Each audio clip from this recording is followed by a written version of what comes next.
ہوش سنبھالا تو گھر میں عجیب ماحول دیکھا۔ والد صاحب کا رویہ بہت ترش تھا۔ اپنے چھوٹے بھائیوں سے بھی ان کے تعلقات کشیدہ تھے۔ مجھ کو یہ دیکھ کر دکھ ہوتا کہ وہ اپنے بوڑھے والد کی بھی پرواہ نہیں کرتے، بلکہ ان کی بے عزتی کر دیا کرتے تھے۔ یہی حال امی کا تھا۔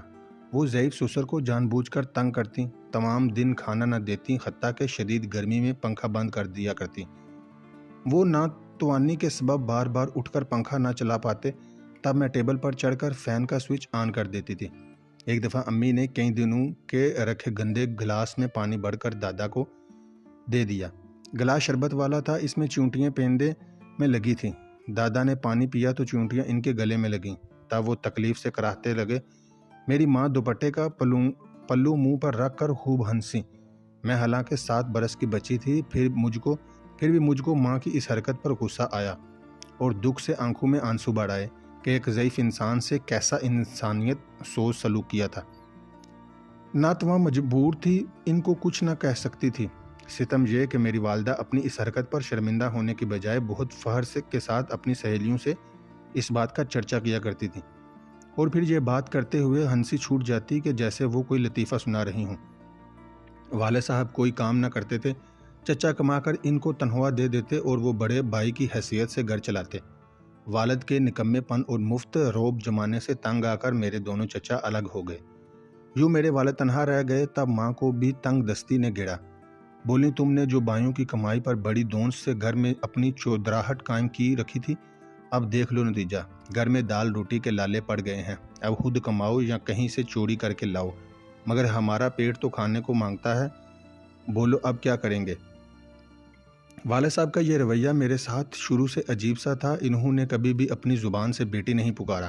محبت اور شفقت تو دور کی بات، ہمیشہ بیزاری سے دیکھتے تھے، جیسے ان کو گھر میں میرا وجود گوارا نہ تھا۔ دادا چچاؤں سے ضرور مجھے پیار ملا، ننیال والے تو مجھ پر جان نچھاور کرتے تھے، مگر والد کی بے روحی میرے معصوم دل کو ٹھیس پہنچاتی تھی۔ پیار کی تلاش میں ننیال کے دامن میں جا چھپی، مگر پھر یوں ہوا کہ ننیال میں ایک روز ناگہانی ہو گئی۔ موت نے وہاں تباہی مچا دی۔ میرا اکلوتا ماموں جوانی کی دہلیز پر قدم رکھتے ہی موٹر سائیکل کے حادثے میں موت کی آغوش میں چلا گیا۔ نانا اس صدمے کو برداشت نہ کر سکے اور وہ بھی بیٹے کے پیچھے شہر خموشہ میں جا بسے۔ وہ دو لڑکوں اور بیوہ کو دنیا میں بے رحم تھپڑوں کے حوالے کر گئے۔ نانا وراثت میں کافی زمین چھوڑ گئے تھے جو بیٹیوں اور بیوہ کی گزر بسر کو کافی تھی۔ میری نانی سیدھی سادی پرانی وضع کی عورت تھی، لیکن ان کے برعکس امی کافی ہوشیار اور چالاک تھیں۔ جب انہوں نے اپنی ماں اور دونوں چھوٹی بہنوں کو ابتلا کی گھڑیوں میں گڑا ہوا دیکھا، بھاگم بھاگ میکے پہنچی اور ماں بہنوں کی اشک شوئی میں لگ گئیں۔ والد صاحب بھی ان کے ساتھ شریک ہمدردی ہو گئے۔ دراصل یہ دونوں مالی حالات کی وجہ سے ان دنوں اشد پریشان اور بدحال ہو رہے تھے۔ اب نانا کی وراثت پر ان کی آئندہ زندگی کا دار و مدار تھا، اور انہوں نے میری نانی اور خالاؤں کی زمین ہتھیانے کا پروگرام بنا لیا تھا تاکہ ان کی اپنی گزر بسر کی مستقبل سبیل نکلے۔ نانی کو مشورہ دیا کہ ہونی ہو چکی ہے، اب نہ تو تمہارا سواگ رہا ہے نہ بیٹا، لڑکیاں تمہاری دونوں نہ سمجھ ہیں، سو وہ تمہارے دست باز کب تک بن سکتی ہیں، الٹا لالچی لوگ تم کو گھیر لیں گے، بہتر ہے کہ زمین کا انتقال کروا لو۔ نانی بیچاری ان مسئلوں کو کیا جانتی تھی۔ کہا، بیٹا اب تم ہی کچھ رہنمائی کرو، ہم عورتیں کہاں ہوار ہوتی پھریں گی۔ کچھ دنوں بعد میری بولی بالی نانی کو امی ابو نے بتایا کہ ان کو زمین کے انتقال کے سلسلے میں ایک تحصیلدار کے سامنے پیش ہونا ہے۔ یہ دھوکہ تھا کیونکہ وراثت کا انتقال پہلے ہی ہو چکا تھا۔ تاہم ایک دن امی ابو نانی کو کچہری لے گئے۔ وہاں عرضی نویس کے پاس جمع نامہ بی نامہ اب ان کے انگوٹھا لگوایا۔ جب برائے تصدیق رجسٹری بیمہ نامہ تحصیلدار کے روبرو پیش ہوا، نانی اماں پر حقیقت کھلی کہ بیٹی اور داماد نے تو زمین فروخت کا سودا کر لیا ہے، انہوں نے واویلا کر دیا، لیکن میری والدہ نے وہاں سب کو بتایا کہ ان کا ذہنی توازن درست نہیں ہے اور میں ان کو اپنی بہنوں کو سنبھالتی ہوں۔ ان کے سرپرست اب میری اور میرے شوہر ہیں اور چھوٹی بہنوں کی شادی کے لیے روپیہ درکار ہے۔ اس پر بھی کچھ لوگوں نے نانی کا ساتھ دینا چاہا، لیکن والد کے ایک وکیل دوست نے دامے درمے سہنے ان کا پاسداری کا بیڑا اٹھا لیا اور ناممکن کو ممکن اور سہل بنا دیا۔ یوں میری ماں کی اپنی سگی ماں اور سگی بہنوں کے خلاف سازش پایا تکمیل کو پہنچ گئی اور میرے ماں باپ کو زمین کی فروخت سے ایک معقول رقم ہاتھ آ گئی۔ اراضی فروخت ہوئی تو میری نانی مارے غم کے نیم جان ہو گئی۔ ان کو اتنا ذہنی صدمہ ہوا کہ چپ لگ گئی۔ میری والدین نے تھوڑے دن نانی اور ان کی بیٹیوں کی کفالت کی، پھر ان کو ان کے احوال پر چھوڑ دیا۔ نانی کا ذہنی توازن خراب نہ بھی تھا تو اپنوں نے ان سے حالات کے مقابلے کی سکت چھین لی، اور پھر ان کی گزر بسر ہم سایوں کی خیرات پر ہونے لگی۔ اب مجھے اپنے بوڑھے دادا کے ساتھ ساتھ اپنی نانی اور منجلی خالہ کی بھی فکر ہونے لگی تھی، کیونکہ وہ مجھ سے اور میں ان سے بہت پیار کرتے تھے۔ میں ان کی اداسی میں گھلتی جاتی تھی۔ کہتے ہیں مشکل وقت میں کوئی ساتھ نہیں دیتا، لیکن کبھی کبھی معاملہ برعکس بھی ہو جاتا ہے۔ نانی کے خاندان کا ایک خوبصورت نوجوان محی الدین جو صوبیدار تھا، ان کو نانی اور خالہوں کے حالات کا عمل ہوا تو اس نے اپنی والدہ کو کہا کہ ہم چل کر اس مصیبت زدہ گھرانے کو حال معلوم کرتے ہیں۔ ان لوگوں نے آ کر نانی اور ان کی بیٹیوں کو دیکھا تو آنکھیں اشک بار ہو گئیں۔ محی الدین کی ماں نے اسی وقت فیصلہ کیا کہ میں اپنی ماموں زاد بہن اور ان کی بچیوں کو سہارا دوں گی۔ انہوں نے نانی اور ان کی منجلی بیٹی خالہ تانیہ کا رشتہ مانگ لیا اور وعدہ کیا کہ وہ ان کی چھوٹی بیٹی کے ہاتھ پیلے کرنے میں مدد دیں گے۔ انہوں نے یوں محی الدین سے خالہ تانیہ کی اور اس کے چچا زاد بھائی کمال سے نازیہ خالہ کی شادی کرا دی۔ ہماری نانی اور دونوں خالاؤں کو سہارا ملا اور ان کے گھر بھی آباد ہو گئے۔ جن لوگوں نے میرے نانا کی اراضی خریدی تھی وہ اسی گاؤں میں رہتے تھے، جو میرے والد سے ملی بھگت رکھتے تھے۔ یہ بڑے فراڈ قسم کے لوگ تھے۔ خالو محی الدین کے کزن کمال صاحب، جن کی شادی چھوٹی خالہ سے ہوئی تھی، ان کے بڑے بھائی قابل وکیل تھے۔ انہوں نے محی الدین خالو کو بتایا کہ تمہاری بیوی اور سالی کی زمین وغیرہ ہو سکتی ہے، کیونکہ قانوناً ماں اپنی اولاد کی جائیداد فروخت نہیں کر سکتی۔ محی الدین خالہ مقدمہ بازی نہ چاہتے تھے، لیکن خالو کمال اصرار پر اور وہ بلاآخر رضامند ہو گئے۔ کیس ڈالا گیا اور اس طرح 6 برس کی مقدمہ بازی کے بعد دونوں خالاؤں کے حصے کی زمین گزار کر لی گئی۔ اب میں لڑکپن کی حدود سے نکل چکی تھی، لہٰذا والدین کو میری شادی کی فکر ہوئی۔ ایک دن میں اسکول سے گھر آئی تو دیکھا کچھ مہمان آئے ہوئے تھے۔ ماں نے کہا کہ منہ ہاتھ دھو کر کپڑے بدلو اور مہمانوں کے لیے چائے بناؤ۔ میں نے ان کے حکم کی تعمیل کی۔ یہ لوگ اپنے ساتھ مٹھائی لائے تھے۔ انہوں نے امی کو نیا جوڑا دیا اور مجھے سرخ دوپٹہ پہنا دیا۔ پتہ چلا میری منگنی کی رسم ہو رہی ہے۔ میرا حیران و پریشان، کچھ بھی تو سمجھ نہ پا رہی تھی۔ مہمان تو رسم منگنی کر کے چلے گئے، میں سکتے میں بیٹھ گئی۔ میرا ذہن شادی کے لیے تیار نہ تھا، کیونکہ میں تو ابھی 15 برس اور 16 برس کی تھی۔ میٹرک کے سالانہ امتحان نزدیک تھے، پڑھائی کا بھی ذہن پر دباؤ تھا۔ والد نے مجھے گمسم اور پریشان دیکھا تو کہا، رابعہ تو پریشان مت ہو، ہم تیری ابھی شادی تھوڑا ہی کر رہے ہیں، تو بے فکر ہو جا اور میٹرک کے پرچے دے لے، پھر سوچیں گے۔ میں نے کہا، مگر میں تو کالج میں پڑھنے کے خواب دیکھ رہی تھی۔ کہنے لگے، تو پڑھ لینا کالج، جب تو BA کر لے گی تو ہی تیری شادی کریں گے۔ کچھ ڈھارس ہوئی اور میں نے پرسکون ہو کر پرچے دیے۔ میٹرک کا رزلٹ آتے ہی وہ لوگ دوبارہ آ گئے اور شادی کا تقاضا کرنے لگے۔ ماں نے ان کو ٹال دیا اور مجھ سے کہا کہ بیٹی، تم کو آج ایک راز سے آگاہ کرنا چاہتی ہوں۔ میں تمہارے والد کے سامنے بے بس ہوں، کیونکہ میرے 3 بچے ہیں جو تیرے اس والد سے ہیں۔ حقیقت یہ ہے کہ یہ میری دوسری شادی ہے اور قدیر تیرے سوتیلے باپ ہیں۔ اب تیری خاطر میں اپنا گھر نہیں اجاڑ سکتی، کیونکہ انہوں نے تیرا رشتہ اپنے دوست کے بیٹے سے کیا ہے، اور یہ رشتہ ظاہر ہے کچھ سوچ سمجھ کر ہی کیا ہوگا۔ اگر تو کالج پڑھنا چاہتی ہے تو ایک معاہدے پر دستخط کر دے کہ 4 سال کی مہلت ہوگی اور اس کے بعد ہم تیری رخصتی کر دیں گے۔ ہم یہ کاغذ دلہا کے والدین کو دے دیں گے کہ وہ 4 سال کے بعد تیری رخصتی لینے آئیں۔ تب تک تو آرام سے کالج کی تعلیم مکمل کر لے۔ میں تو دگنے صدمے میں تھی۔ پہلی بار ماں نے انکشاف کیا تھا کہ میرے والد میرے حقیقی باپ نہیں ہیں۔ اس سے پہلے کبھی کسی نے یہ بات بتائی نہ تھی۔ 16 برس کی بچی خاصی سیانی ہوتی ہے، اب میں بچی نہ تھی۔ یہ انکشاف گویا میرے دل میں شگاف کر گیا۔ میں اپنے کمرے میں جا کر خوب روئی، گویا آنکھوں سے دریا بہہ گیا۔ والدہ نے آ کر گلے لگایا، سمجھایا کہ بیٹی تیرے والد وفات پا گئے تو میں مجبور تھی۔ تیرے نانا کے آگے 3 بیٹیاں اور تھیں، اور وہ میرا تیرا بوجھ عمر بھر کیوں کر اٹھاتے؟ یہ سب تقدیر کے کھیل ہیں، اس میں میرا اور تیرا کوئی دوش نہیں۔ بہرحال میں نے امی کے کہنے پر دستخط کرنے کی حامی بھر لی۔ اگلے دن والد صاحب نکاح نامہ لے آئے۔ میں نے ابھی تک لڑکے کو نہ دیکھا تھا، اس پر بھی انہوں نے مجھ سے دستخط کرا لیے۔ مجھے تو کالج جانے کی دھن تھی، سو میں اور کچھ نہ سوچا اور بس یہی ذہن میں تھا کہ 4 سال اور مل جائیں گے تاکہ میری تعلیم مکمل ہو جائے۔ جان چکی تھی کہ باپ سوتیلا ہے، اگر ان کی رضا پر نہ چلی تو گھر بٹھا لیں گے۔ جلدی شادی دی تو تعلیم کے دروازے پر مجھ پر پابندی ہو جائے گی۔ نانی اور خالو محی الدین اگرچہ امی ابو سے سخت ناراض تھے، دونوں طرف سے ہی ناراضگی چل رہی تھی، لیکن خالہ تانیہ نے اپنے شوہر اور نانی کو مجبور کیا کہ یہ رابعہ کی زندگی کا سوال ہے۔ وہ ناراضگی کو پس پشت ڈال کر امی کے پاس آئے اور کہا کہ یہ تم نے کیا کیا؟ جن لوگوں نے ہم سے فراڈ کیا اور جعلی کاغذات پر ہماری زمین ہتھیا لی، ہم نے اتنے برس مقدمے کی ہواری بھگتی، اب تم ان لوگوں کو اپنی بیٹی کا رشتہ دے بیٹھی ہو۔ جانتی بھی ہو کہ لڑکا کیسا ہے؟ کیا تم نے حاصل کو دیکھا بھی ہے؟ اس کا آدھا دڑ فالج زدہ ہے، وہ شادی کے قابل نہیں ہے۔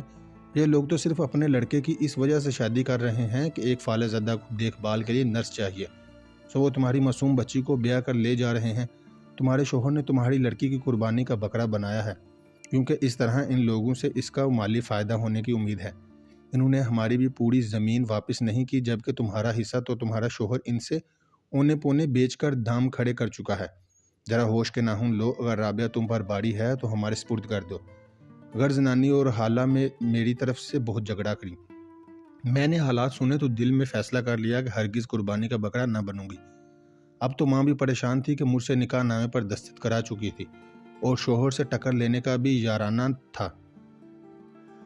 میکے سے بھی بگاڑ چکی تھی۔ ماں ہوتی ہے۔ سوچ بچار کے بعد کہا کہ ٹھیک ہے تانیہ، تم رابعہ کو رکھ لینا، میں کوئی موقع تلاش کر لوں گی، ابھی تو بے بس ہوں۔ یوں میری وجہ سے نانی خالہ سے امی کی صلح ہو گئی اور خالو محی الدین نے بھی وعدہ کیا کہ اس معاملے میں میری ماں کا ساتھ دیں گے۔ کالج میں داخلہ شروع ہو گئے اور میں نے اصرار کیا کہ داخلہ لیں۔ والد نے گھر کی دی، سمجھ گئی کہ یہ مجھ کو نہ پڑھائیں گے۔ ماں نے ان کو الگ سے سمجھا کر لڑکی ابھی کم عمر ہے، 2 سال اس کو پڑھنے دو، 18 کی ہو رہی ہو تو روستی کر دیں گے۔ لڑکے والے تقاضے کر رہے ہیں، ان کو کیا کہوں؟ ان کو سمجھاؤ، وہ نہیں سمجھتے۔ اچھا لڑکا تو لے آؤ، میں اسے دیکھوں تو صحیح۔ ماں نے کہا تو ابو بولے میں نے دیکھ لیا ہے، تم دیکھ کر کیا کرو گی؟